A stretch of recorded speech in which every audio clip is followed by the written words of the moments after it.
Во 2017 година стапката на сиромашни лица во Република Македонија изнесуваше 22,2% или околу 460.000 граѓани, објави денеска Државниот завод за статистика.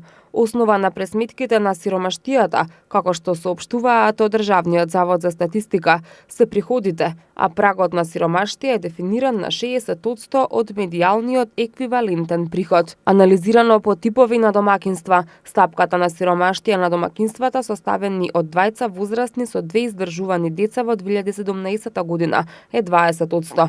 Според најфреквентниот статус на економска активност, стапката на сиромашни вработени лица е 9,0%, додека стапката на сиромашни пензионери е 7,7%. Според Државниот завод за статистика, коефициентот за нееднаквост во распределбата на приходите изнесува 32,5%.